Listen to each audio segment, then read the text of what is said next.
er en sang om at lære livets misære og om mærkelige ting, der kan ske. På en slette højt oppe, hvor buskene bærer blomster, der er hvide som sne, stod et lam, der havde uld, som var skinnende hvid, og den glimtede i solen, som til tider var strid. Han kunne se på sig selv i en halv times tid. Og så tog han sig en kæk lille dans. Denne dans kom hans naboer op og så.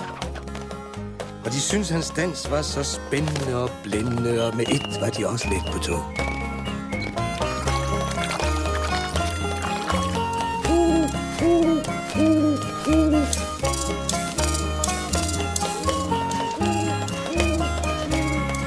Men så en dag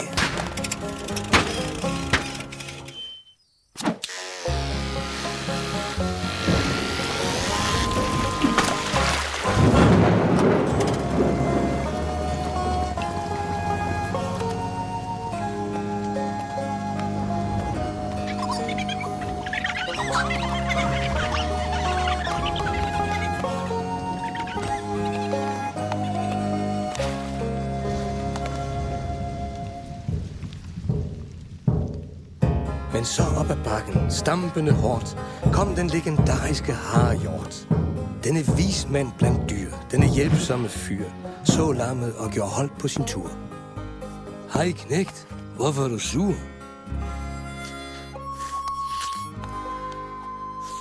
En gang var jeg nu helt dækket af uld, og jeg dansede i solen og strålede som guld. Men så var de tog mig væk, og jeg troede, det var løgn. De klippede mig og smed mig tilbage helt splitter nøgen. Sådan et sørgeligt døgn, og griner mine venner af mig.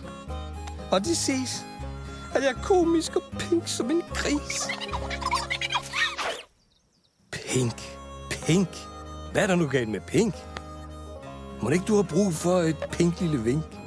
Er en farve så vigtig at prøve at forstå? Hverken pink eller gul eller valmueblå. Ser du, livet går op, hvor livet går ned. Du siger ak, du siger ved, men rejs dig og se din krop, den er stærk. Din ben kan lave spjæt. Få nu styr på dit hoved, så er du komplet.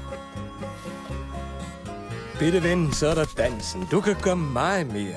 Du kan springe højt op, du kan svæve som en fjer. Løft benet fra jorden og sæt af med din krop. Så er du højt til værs, og det er et hop. Hop, rejs dig og hop. Hop helt op, hvor luften er klar. Og jeg ved, du kan gøre det, hvis du giver, hvad du har. Først skal dit ben op, og så sætter du af.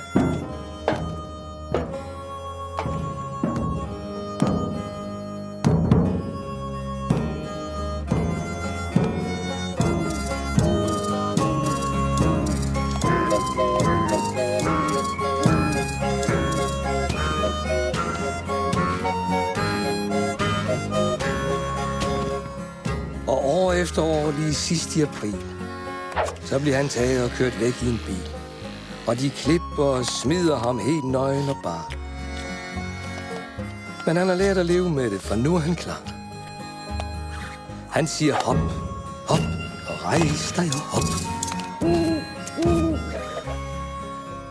Livet er så uforudsigeligt og kort. Men man kan altid regne med en harehjort.